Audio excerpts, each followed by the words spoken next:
जय हिंद दोस्तों। देखिए, बहुत बहुत स्वागत है आपका आज के वीडियो में। गाइस, आज है हमारा प्रैक्टिस सेट नंबर 6 और डेट है हमारी 1 जून। तो हमने अभी तक गाइस एक चैप्टर कंप्लीट कर लिया है जिसका नाम था वर्णमाला। अब जो हमारा चैप्टर शुरू होने वाला है वो है विराम चिन्ह, और विराम चिन्ह से भी हमारा एग्ज़ाम में 2 क्वेश्चन ज़रूर पूछे जाते हैं। तो बहुत इंपॉर्टेंट चैप्टर हमारा होने वाला है और मेहनत करते रहिएगा, सिलेक्शन आपका ज़रूर होगा। बस कंटिन्यूटी बनाए रखिएगा। इसी कंटिन्यूटी में आपके लिए सुबह 6 बजे डेली वीडियो चैनल पर अपलोड हो जाती है, सुबह 6 बजे। और सबसे पहले सोकर उठो और कुछ क्वेश्चन की प्रैक्टिस करो, क्योंकि सारे के सारे जितने क्वेश्चन मैं कराता हूँ सारे के सारे प्रीवियस ईयर में आए हुए हैं। आपके लिए बहुत ज़्यादा फ़ायदेमंद ये प्रैक्टिस सेट है अगर आप इसको डेली बेस पे देखते हैं तो। ठीक है, चलिए शुरू करते हैं अपनी वीडियो को। देखिए दोस्तों, तो ये हमारा चैप्टर है, चैप्टर का नाम है हमारा विराम चिन्ह, जो हम आज शुरू करने वाले हैं। और हर वीडियो मेरी 20 मिनट की होगी, और 20 मिनट की इस वीडियो में पूरे का पूरा जो हिंदी का सिलेबस है वो ख़त्म हो जाएगा एग्ज़ाम से पहले पहले। ठीक है, तो आप लोग डेली 20 मिनट अगर आप वीडियो देखते हो तो कोई ज़्यादा टाइम आपका जाता नहीं है, डेली देखा करो। ठीक है, चलो तो यहाँ पर हम शुरू करेंगे अपने आज के पहले क्वेश्चन के से। पहला क्वेश्चन हमारा आज का देखो क्या होने वाला है। चैप्टर नंबर 2 है ना। ठीक है सर, तो देखिए गाइस, पहला ही सवाल हमारा यहाँ पर हो जाता है आज का। आंसर तो आपने पहले देख लिया आज के सवाल का, चलो कोई बात नहीं। देखो, पहला सवाल है हमारा आज का। पहला सवाल कह रहा है कि वाक्य को समाप्त करने के लिए जिसका प्रयोग किया जाता है उसे क्या कहते हैं। तो जब आप किसी भी सेंटेंस को या किसी भी वाक्य को समाप्त करते हो तो हिंदी में आप उसमें लगाते हो पूर्ण विराम, लेकिन जब आप किसी सेंटेंस को इंग्लिश में समाप्त करते हो तो वहाँ पर लगाते हो फुल स्टॉप। ठीक है, तो इसका सही आंसर हो जाएगा ऑप्शन नंबर बी, पूर्ण विराम। ठीक है, तो देखो, यूपी पुलिस कांस्टेबल का पूछा क्वेश्चन है ना, 2018 में आया था। तो सारे क्वेश्चन आपको यहाँ पर इस वीडियो में यही खास बात होगी। आप पूछोगे इसी वीडियो से प्रैक्टिस क्यों करें सर, वो इसीलिए करो क्योंकि इस वीडियो में आपको कोई भी क्वेश्चन अपने हाथ से बनाया हुआ नहीं मिलेगा। जितने भी मैं यहाँ पर क्वेश्चन वो कराऊँगा वो सारे के सारे प्रीवियस ईयर में आए हुए कराऊँगा। ठीक है, और प्रीवियस ईयर का कितना महत्व है ये आप समझ सकते हो वीडियो देख करके ही। ठीक है, चलो तो यहाँ पर हम हर क्वेश्चन की एक्सप्लेनेशन भी होती है, ये भी आपको पता है।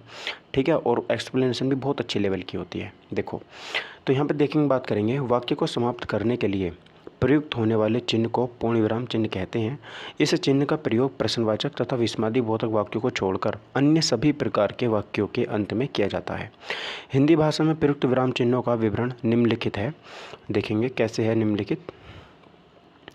तो देखो, ये कुछ चिन्ह हैं जो आपको यहाँ पे याद रखने हैं। कुछ नहीं, सारे ही चिन्ह इन्होंने यहाँ पे दे दिए हैं जो आपको यहाँ पे याद रखने बहुत ज़्यादा ज़रूरी हो जाते हैं। ठीक है मित्रों, चलिए तो सबसे पहले जो आपके पास यहाँ सामने यहाँ पे चिन्ह हो जाता है, देखो वो चिन्ह है हमारा यहाँ पर कौन सा, पूर्ण विराम का। ठीक है, पूर्ण विराम का चिन्ह कैसा होता है सर, अगर आप किसी भी वाक्य के अंत में एक लाइन सीधी से खींच देते हो तो उसको हम बोलते हैं पूर्ण विराम। ठीक है, उसके बाद में आता है पूर्ण विराम का आधा होता है अल्प विराम, और अल्प विराम को हम इंग्लिश में बोलते हैं कोमा, जो कि हमारा सेकेंड नंबर पर बना हुआ है। ठीक है, थर्ड आता है मेरा, देखो अल्पविराम और अर्धविराम दोनों में कंफ्यूज मत होना। अल्पविराम कोमा होता है, और जो अर्धविराम होता है ना उसमें केवल कोमे के ऊपर एक बिंदा लग जाता है। ठीक है, इसको बोलते हैं अर्धविराम। तो अर्धविराम और अल्पविराम दोनों समझ में आए होंगे आपको। ठीक है, अच्छा, योजक चिन्ह क्या होता है। देखो, योजक चिन्ह होता है जैसे हम लिखते हैं ना और है ना, दो शब्दों के बीच में जो आता है वो योजक चिन्ह ये वाला आ जाता है, इसको हम लगा देते हैं। ठीक है, चलिए उसके बाद प्रश्नवाचक चिन्ह सबको पता होगा, सबने आज तक सेंटेंस बनाए होंगे। प्रश्नवाचक चिन्ह के लास्ट में क्या लगता है, तो हमारा प्रश्नवाचक साइन लग जाता है। ठीक है, विस्मयादिबोधक एक्सप्लेनेटरी साइन ये वाला होता है, तो ये आपको यहाँ पे देखने को मिल जाएगा। उसके बाद अवतरण चिन्ह या फिर उद्धरण चिन्ह, ये भी बहुत इंपॉर्टेंट है। अवतरण चिन्ह दोस्तों इंग्लिश में बोलते हैं इसको इन्वर्टेड कोमा। ठीक है, तो इन्वर्टेड कोमा हमारा ये वाला हो जाता है, इसको बोलते हैं अवतरण चिन्ह। और जो लास्ट वाला है ये होता है हमारा उद्धरण चिन्ह। कौन सा, उद्धरण चिन्ह। वैसे दोनों एक ही हैं। ठीक है, चलो तो अभी यहाँ पे हम आगे देखते हैं सर निर्देशक चिन्ह क्या होता है। देखो, जो योजक चिन्ह होता है ना, जैसे योजक चिन्ह छोटा होता है, अगर आप इसको ही बड़ा कर दोगे तो ये हो जाए निर्देशक चिन्ह हो जाता है। ये किसी चीज़ का निर्देश करता है। ठीक है, निर्देशक चिन्ह अगर आपको योजक चिन्ह को थोड़ा सा बड़ा कर दोगे तो उसे निर्देशक चिन्ह बोल देंगे। उसके बाद हमारे कोष्टक शुरू हो जाते हैं। देखो, हिंदी में कोष्टक भी हमारे आते हैं। तो कोष्टक कौन कौन से, सबसे पहला आता है छोटा वाला कोष्टक, हम बोलते हैं इसमें छोटा ब्रैकेट है यानी कि स्मॉल ब्रैकेट है। उसके बाद आता है हमारा छोटा चिन्ह के बाद में मंझला ब्रैकेट। ठीक है। ये वाला जो देख रहे हो वहाँ पे ये मंझला ब्रैकेट है और उसके बाद में बड़ा कोष्टक आता है, यानी कि जो सबसे बड़ा सारणी हमारा हिंदी के अंदर यूज़ किया जाता है। उसके बाद देखो, जो अगर हमारे सेंटेंस में कहीं पर त्रुटि हो जाती है, हम कोई वर्ड लिखना भूल जाते हैं, तो वहाँ पर हम जो लगाते हैं वो त्रुटिबोधक साइन लगाते हैं। इसको बोलते हैं त्रुटिबोधक साइन। जब हम कैप लगा देते हैं ना, जो कैप होता है ना, कैप, ये त्रुटिबोधक साइन का होता है, याद रखिएगा। उसके बाद हमारा आता है सर तुल्यता बोधक साइन। तुल्यता बोधक का मतलब होता है जब हम किसी भी चीज़ के बीच में कंपैरिजन करते हो, इंग्लिश में बोलते हैं इसको इक्वल का साइन, ठीक है। तो ये तुल्यता सूचक हमारा सेंटेंस चिन्ह हो जाता है। उसके बाद में आता है सर उपविराम। तो उपविराम क्या होता है, देखो जब आप दो बिंदु एक साथ लगा देते हो तो इसको बोलते हैं उपविराम, ठीक है। ये उपविराम हो गया, ये हमारे क्या हो गया, उपविराम चिन्ह हो जाता है, ठीक है। तो उपविराम और अर्धविराम दोनों में थोड़ा सा अंतर है। अर्धविराम में हमारा नीचे कोमा होता है, लेकिन उपविराम में दोनों ही जगह पर बिंदु यानी कि पॉइंट्स होते हैं, ठीक है सर। चलिए, अभी काफ़ी सारे साइन बचे हैं हमारे, सबको पढ़ना है हमें। देखो लाघव चिन्ह, आवाज़ आता है लाघव चिन्ह। तो लाघव चिन्ह में क्या होता है, लाघव चिन्ह में हम एक पॉइंट लगा देते हैं बस, वो भी नीचे की साइड में, ठीक है, जिसको हम फुल स्टॉप बोलते हैं ना, ये पॉइंट हमारा नीचे लग जाता है, याद रखिएगा। उसके बाद में विवरण चिन्ह आता है। देखो विवरण चिन्ह में आपको कुछ नहीं करना, दो पॉइंट यानी कि जो मेरा यहाँ पर उपविराम था, ठीक है, उपविराम के आगे योजक चिन्ह लगा देंगे हम उसको, तो बोलते हैं विवरण चिन्ह। क्या बोलते हैं उसको, फिर हम विवरण चिन्ह हम उसको यहाँ पे बोलते हैं, ठीक है।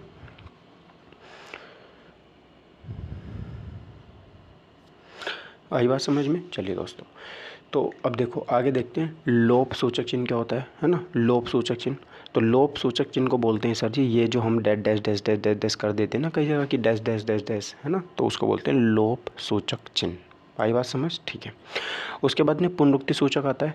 तो पुनरुक्ति सूचक में हम ये लगा देते हैं, जो हमारा एक बार जो ऊपर वाले कोमे होते हैं ना डबल, उनको लगा देते हैं, ये होते हैं पुनरुक्ति सूचक चिन्ह, ठीक है सर। चलिए, समाप्ति सूचक चिन्ह, देखो ये वाले चिन्ह बहुत ज़रूरी हैं क्योंकि इन चिन्हों को सब भूल जाते हैं, तो आप इन वाले चिन्हों को याद जरूर रखिएगा। ऊपर वाले चिन्ह तो सबको वैसे याद होते ही होते हैं, ठीक है। तो देखो आगे आता है हमारा सर समाप्ति सूचक चिन्ह।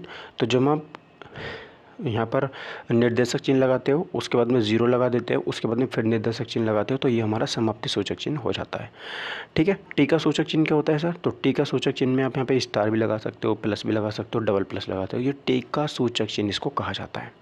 अधोरेखा क्या होती है सर, वो रेखा जो नीचे खींच दी जाती है उसे अधोरेखा बोलते हैं। और विकल्प चिन्ह क्या होता है सर, जो ये वाला स्लैश जो होता है ना, इसको बोलते हैं विकल्प चिन्ह। तो ये आपके सारे के सारे चिन्ह थे जो हमने आपको इसमें कराने की कोशिश की है पहले क्वेश्चन के अंदर, ठीक है। अब इसी से हमारे आगे जैसे जैसे क्वेश्चन पूछे गए हैं, किस टाइप से इनसे क्वेश्चन पूछे जाते हैं एग्जाम में, वो यहाँ पे आपको दिखाया गया है। तो देखो दूसरा क्वेश्चन आपका हो जाता है, हिंदी में पूर्ण विराम का चिन्ह कौन सा होता है। तो अभी अभी आपने देखा सर, पहला ये सी वाला जो ऑप्शन है, ये पूर्ण विराम का चिन्ह हमारा होता है, ठीक है। उसके बाद देखेंगे निम्नलिखित चिन्हों में पूर्ण विराम को पहचानिए। तो पूर्ण विराम हमने क्या, ऑप्शन नंबर ए हमारा क्या हो जाता है, पूर्ण विराम चिन्ह हो जाता है, ठीक है। व्यायाम परीक्षण में आया हुआ क्वेश्चन था, देखो अच्छा, मुझे बाहर जाना है, इस वाक्य में आपको बताना है कि जो चिन्ह हुआ है यूज़ वो कौन सा हुआ है। तो देखो सीधा सा जब लाइन हम खींच देते हैं तो वो हमारा पूर्ण विराम चिन्ह हो जाता है। ऑप्शन नंबर ए मेरा सही आंसर हो जाएगा। और UP triple S video question है ये, आप देख सकते हो यहाँ पे, ठीक है। चलो दोस्तों आगे बढ़ते हैं अपने क्वेश्चन की तरफ। देखिए तो यहाँ पर आप देखेंगे ऑप्शन नंबर ए मेरा सही हो जाएगा। जैसे मुझे बाहर जाना है, तो वाक्य में रेखांकित चिन्ह पूर्ण विराम का है, वाक्य की समाप्ति पर पूर्ण विराम का चिन्ह प्रयुक्त होता है, ठीक है। चलिए जैसे अगला देखेंगे, राम अयोध्या के राजा थे। अब इसमें मुझे बताना है कौन सा चिन्ह आएगा, है ना।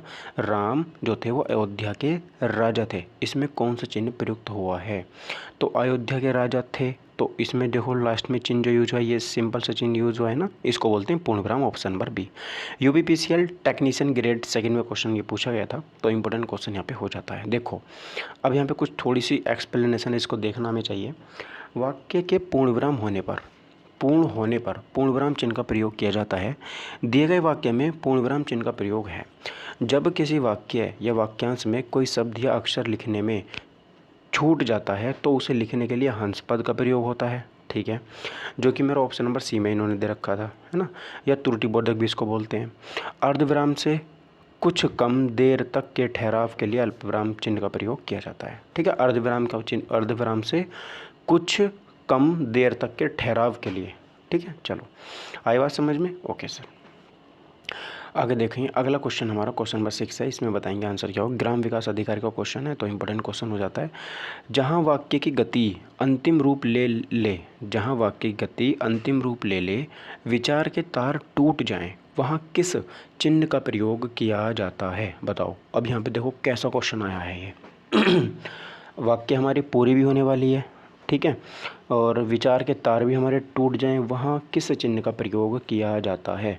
तो सही आंसर होगा ऑप्शन नंबर डी, वहाँ पर हमारा पूर्ण विराम का चिन्ह, पूर्ण विराम हमारा यूज़ किया जाता है, क्योंकि हमारी जो बात है ना वो पूरी हो चुकी है। ठीक है, देखते हैं सही आंसर है क्या। बिल्कुल सही आंसर है हमारा, देखेंगे।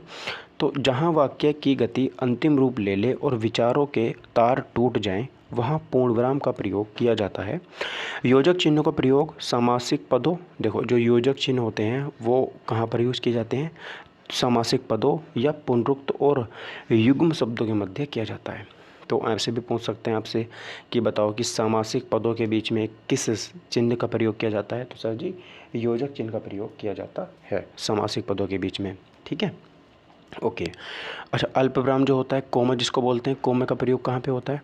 तो अल्पविराम का प्रयोग वहाँ किया जाता है जहाँ अर्धविराम की तुलना में थोड़ा कम ठहराव होता है। ठीक है, यानी कि अर्धविराम में तो बहुत ही ज़्यादा ठहराव होता है, अल्पविराम में थोड़ा कम ठहराव होता है। ठीक है, ऐसे याद रखेंगे आप इसको। चलिए क्वेश्चन नंबर 7 बताएंगे क्या हो। ग्राम पंचायत अधिकारी का सवाल है। दो समानार्थी शब्दों की पुनरुक्ति के बीच में किस विराम चिन्ह का प्रयोग होता है ना? दो समानार्थी शब्द हैं, उनकी पुनरुक्ति हो रही है, तो उनके बीच में किस चिन्ह का प्रयोग होगा?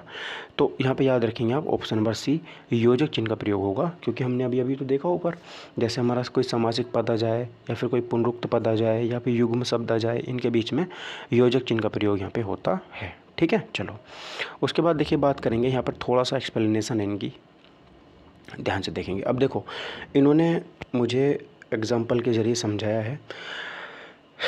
योजक चिन्ह को संबंध चिन्ह भी कहा जाता है। इस चिन्ह का प्रयोग निम्नलिखित परिस्थितियों में किया जाता है। देखो योजक चिन्ह इसका एक नाम हो गया, इसका दूसरा नाम है संबंध चिन्ह। अब ठीक है सर, संबंध चिन्ह हो गया, तो देखो सबसे पहले हम इसका कहाँ यूज़ करेंगे? तो दो समानार्थी शब्दों की पुनरुक्ति या एक अर्थ वाले सहचर शब्दों के मध्य इसका प्रयोग किया जाता है, जैसे कपड़ा लत्ता, बिल्कुल सही है, धन दौलत मान मर्यादा, तो इनके बीच में कौन सा हो गया? योजक चिन्ह का प्रयोग हो गया। ठीक है, दूसरा बात करेंगे सर, ये तो हमारे समानार्थी शब्द हो गए। दूसरा हमारा जो समासिक पद होते हैं, समासिक पदों के बीच में भी योजक चिन्ह का प्रयोग किया जाता है। तो समासिक पदों या पुनरुक्त और युग्म शब्दों के मध्य किया जाता है, जैसे जय और पराजय, लाभ हानि, दो दो, राष्ट्रभक्ति।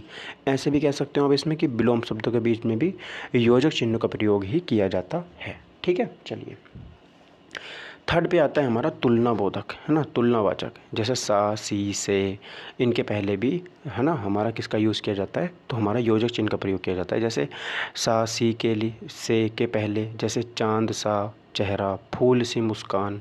तो जब कंपैरिजन करते हैं हम, तुलना करते हैं, तो वहाँ पर भी हमारा योजक चिन्ह का प्रयोग ही किया जाता है। ठीक है, चलो उसके बाद आता है सर सार्थक निरर्थक शब्द युग्मों के बीच में, जैसे कोई सार्थक है और निरर्थक है, जैसे हम बोल देते हैं ना अनाप शनाप मत ना बोल, तो अनाप शनाप है ना, उल्टा पुल्टा, काम वाम, रोटी वोटी, मोटा मोटा वोटा, ऐसे बोल देते हैं ना हम, जिसमें केवल एक का ही अर्थ निकलता है, दूसरा तो हम ऐसे बोल देते हैं बस। ठीक है, तो इनके बीच में भी योजक चिन्ह का प्रयोग ही किया जाता है। ठीक है दोस्तों, चलो अब आता है सर क्वेश्चन नंबर 8 हमारा, इसको देखते हैं। क्वेश्चन कह रहा है सर कि संज्ञा की द्विरुक्ति हो तो उनके बीच कौन सा चिन्ह रहता है? जब संज्ञा की द्विरुक्ति हो तो उनके बीच कौन सा चिन्ह होता है? ठीक है, चलो बताएंगे यहाँ पे कौन सा चिन्ह होता है। तो देखो यहाँ पर सही आंसर होगा ऑप्शन नंबर बी, जब संज्ञा की द्विरुक्ति हो यानी कि दो बार आ जाती है, तो यहाँ पर योजक चिन्ह का प्रयोग करते हैं हम, ऑप्शन नंबर बी। देखो आप सोचना मत कि आपको साइन देगा तब आपसे पूछेगा कि ये बताओ ये कौन सा साइन है। जैसे क्वेश्चन ये आ रहे हैं ना लैंग्वेज वाले, ऐसे क्वेश्चन दे के पूछेगा कि बताओ संज्ञा की द्विरुक्ति हो तो उनमें कौन सा साइन आएगा, अब आप हिसाब लगाते रहो कौन सा साइन आएगा। ठीक है, इसलिए प्रैक्टिस सेट करने बहुत ज़रूरी होते हैं, और ख़ास तौर से प्रीवियस ईयर के, क्योंकि उसमें ये पता चल जाता है कि किस एग्ज़ाम में क्वेश्चन कैसे घुमा के पूछा गया था। ठीक है, चलो आगे बढ़ते हैं।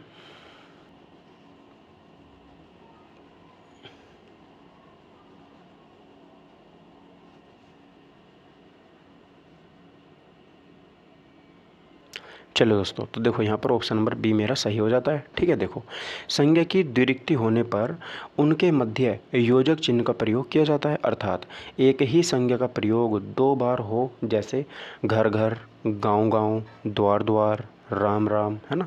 तो दो बार हो रहा है ना प्रयोग, तो इनके बीच में भी हम योजक चिन्ह का प्रयोग करते हैं।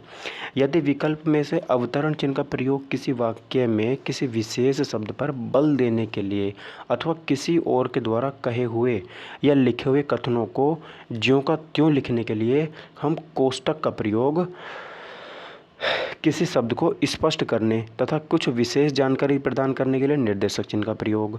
ठीक है, तो देखो अगर हमें किसी भी, तो आप ध्यान रखना ना, एक बार फिर से बताता हूँ। देखो जैसे आप किसी भी वाक्य में किसी विशेष शब्द पर बल देना चाहते हो तो आप अवतरण चिन्ह का प्रयोग करोगे।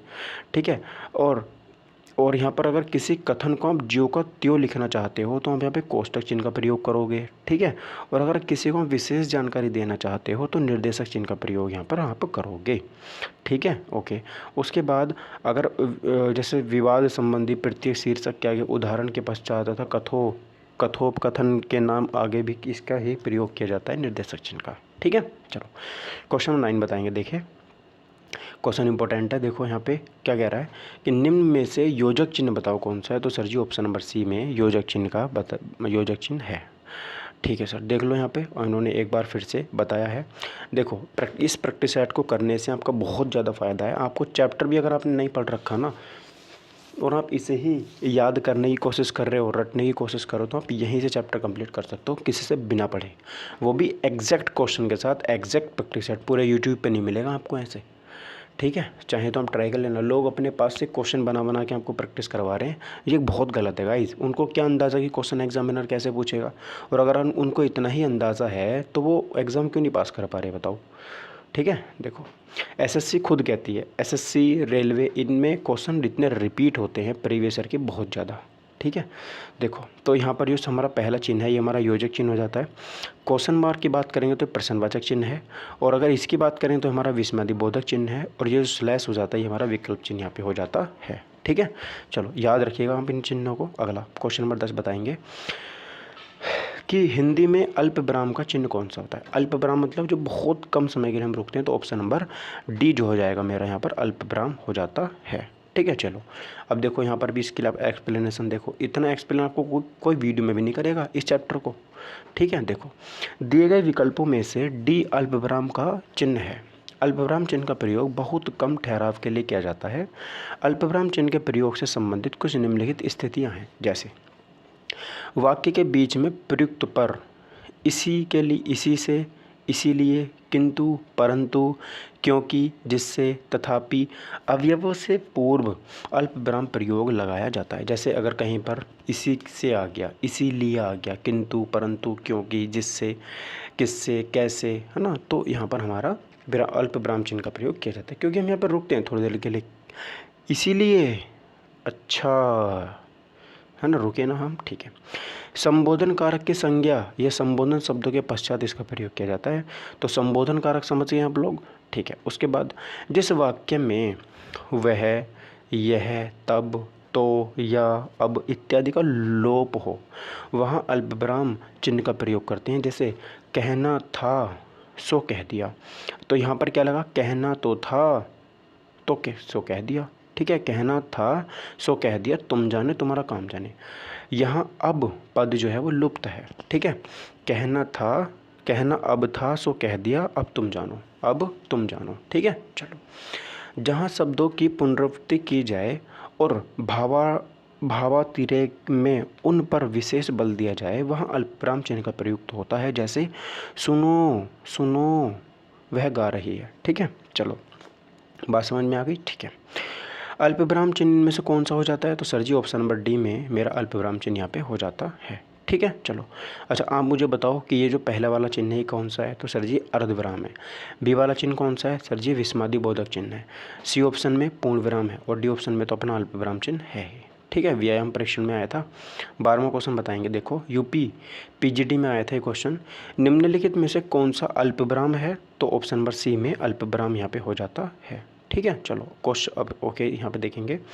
प्रश्न में दिए गए उत्तर विकल्पों में से अल्पविराम का संकेतक चिन्ह है ये वाला, जबकि पूर्ण विराम का संकेतक चिन्ह है ये वाला, तथा अर्धविराम का चिन्ह है ये वाला, और जबकि ये जो फुल स्टॉप है ये लाघव चिन्ह कहलाता है। फुल स्टॉप क्या कहलाता है? लाघव चिन्ह, जो कि ऑप्शन नंबर ए में दे रखा है। ठीक है, चलो।